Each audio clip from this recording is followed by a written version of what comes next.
Le journal Christophe Lamar. Bonjour Christophe. Bonjour Dimitri, bonjour à tous. Ils ne sont pas d'accord sur tout, mais ils se rejoignent sur l'essentiel. Face à une Russie qui montre les muscles, les Occidentaux réaffirment qu'ils ne resteront pas les bras croisés en cas d'invasion de l'Ukraine.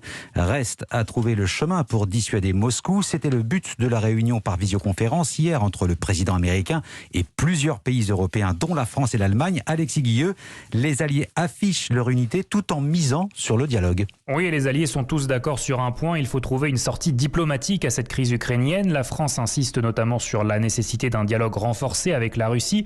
C'est pour cela que Paris organise demain une réunion à 4 avec Moscou, Kiev et Berlin. C'est sur la question des sanctions qu'il y a encore quelques divergences. Les Européens parlent de conséquences sévères pour la Russie en cas d'invasion de l'Ukraine, mais ne donnent pas de détails alors que Washington a clairement haussé le ton depuis 2 jours.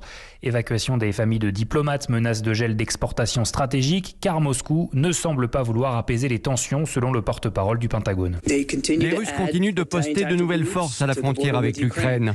En Biélorussie également, les chiffres augmentent. Donc non seulement ils ne montrent pas de signes de désescalade, mais ils renforcent leur capacité d'action.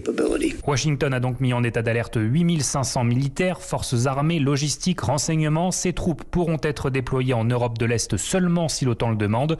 Les Américains disent ainsi vouloir montrer qu'ils sont prêts à soutenir leurs alliés. Alexis Guilleux, correspondant d'Europe 1 aux États-Unis. La crise ukrainienne sera au menu de la rencontre entre Emmanuel Macron et le chancelier allemand Olaf Scholz ce soir à Berlin. Le chef de l'État a également prévu de s'entretenir avec Vladimir Poutine dans les prochains jours. En attendant, le président de la République poursuit son déplacement dans la campagne française. Après la creuse hier, il sera donc en Haute-Vienne aujourd'hui, toujours dans le Limousin. Il y a peu de chances qu'il échappe à la sempiternelle question de sa candidature. Des lycéens et des journalistes présents hier dans la Creuse ont bien tenté de lui arracher quelques indices. Peine perdue, le président, pas officiellement en campagne pour sa réélection, a entretenu le flou sur ses intentions. Bonjour Jacques Serret. Bonjour. Du service politique d'Europe 1, le chef de l'État ne peut plus faire un pas sans qu'on lui pose la question de sa candidature. Oui, et il devient de plus en plus difficile pour Emmanuel Macron d'y échapper. À peine arrivé dans la Creuse, au lycée agricole de Ahun, Tom, 18 ans, l'interpelle. Du coup, ça va être ma première élection. Est-ce que vous vous présentez aux élections? La question. Moi, en temps voulu, j'annoncerai ma décision. Je vais déjà continuer à me battre jusqu'au bout. Si tout avait été réglé, c'est pas le cas. Donc réponse au prochain épisode. J'annoncerai ma décision en temps voulu, lance le président, comme si ce n'était pas le moment, comme s'il n'y avait pas de campagne. Emmanuel Macron, en tout cas, fait mine de ne pas en être certain. Il paraît qu'on est en campagne, et donc il y a apparemment beaucoup de gens qui, dans ces cas-là, sortent des choses et vous font dire le contraire. Il paraît, apparemment, le locataire de l'Élysée s'amuse de cette situation. Un certain cynisme qui a un avantage pour lui, créer l'attente et surtout monopoliser l'attention. C'est ça, une campagne qui ne dit pas son nom. Jacques Serret. L'actualité économique avec ce plongeon d'Orpea à la Bourse de Paris. Orpea, c'est le leader européen des maisons de retraite. Le groupe a dû suspendre sa cotation à la Bourse de Paris hier après la parution d'un livre enquête. Le titre a perdu plus de 16%. Le groupe Orpea parle d'accusations mensongères. Le livre en question s'intitule « Les Fossoyeurs ». Le journaliste Victor Castanet décrit, témoignage à l'appui, les dérives à l'œuvre dans certaines maisons de retraite. Carole Ferry, ce qui est raconté dans ce livre, ce sont les dérives d'un système obsédé par la rentabilité. Oui, le récit commence par la vitrine de l'enseigne, l'EHPAD Les Bords de Seine à Neuilly, avec les témoignages de salariés qui racontent les couches limitées à 3 par jour pour les résidents, y compris quand ils sont malades. L'odeur d'urine à l'entrée car ils ne sont pas suffisamment changés. Faute de couches, mais aussi de personnel. Et puis il y a les nombreux témoignages de familles, plus de 200 au total, sur les repas rationnés, les soins d'hygiène insatisfaisants. Il y a aussi l'écrivaine Françoise Dorin, décédée selon sa famille des suites d'une escarre mal soignée, une plaie profonde devenue plus grosse qu'un poing.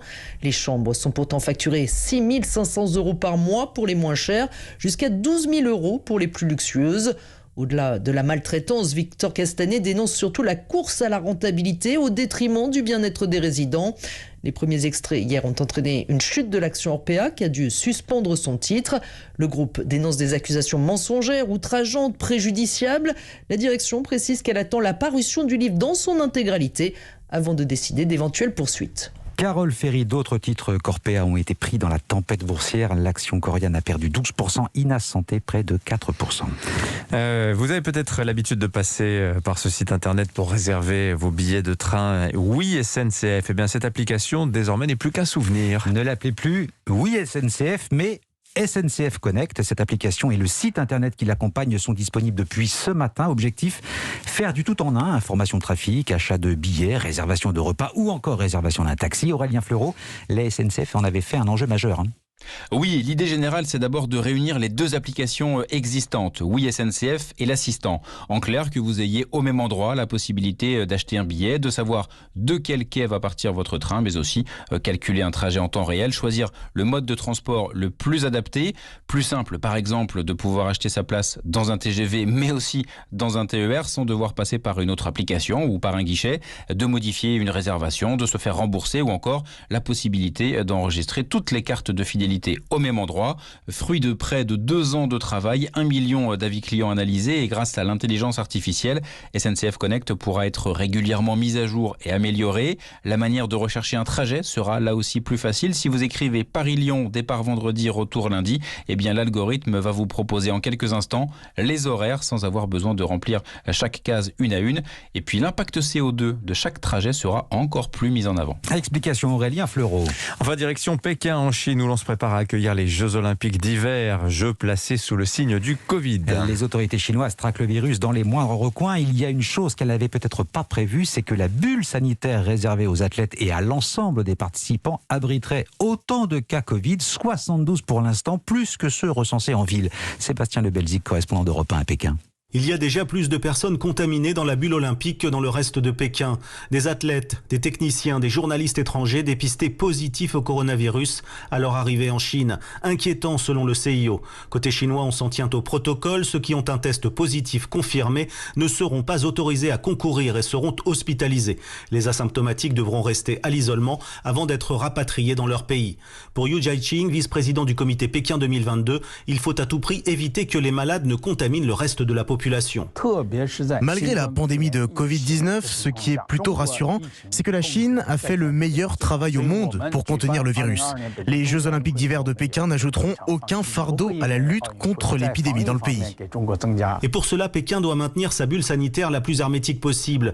Depuis 48 heures, les délégations commencent à arriver et le balai des navettes entre l'aéroport et les 3 villages olympiques se déroule toujours sous bonne escorte policière. Aucun contact ne doit avoir lieu avec la population et même en cas d'accident, les autorités ont demandé aux habitants de ne pas intervenir et d'attendre des équipes spécialisées. Pékin, Sébastien Le Belzic, Europe 1. L'Open d'Australie de tennis, premier quart de finale du tableau masculin. Raphaël Nadal affronte en ce moment le Canadien Denis Shapovalov. L'Espagnol mène 2-1. Le match entre Gaël Monfils et Matteo Berrettini est prévu en début de matinée pour nous. Et puis la France se replace dans la course à la qualification pour les demi-finales de l'Euro. Après avoir dominé le Monténégro hier soir 36-27, il ne leur faudra plus qu'un nul demain soir face au Danemark pour rejoindre le dernier carré. Voilà, c'est du handball. Vous avez oublié de nous dire l'essentiel, mon cher Christophe. Mais voilà, c'est du handball. Les Merci Bleus. de la correction. Voilà, les Danois demain soir, ça c'est du très très très très gros. Allez les Bleus. Merci Christophe Lamar.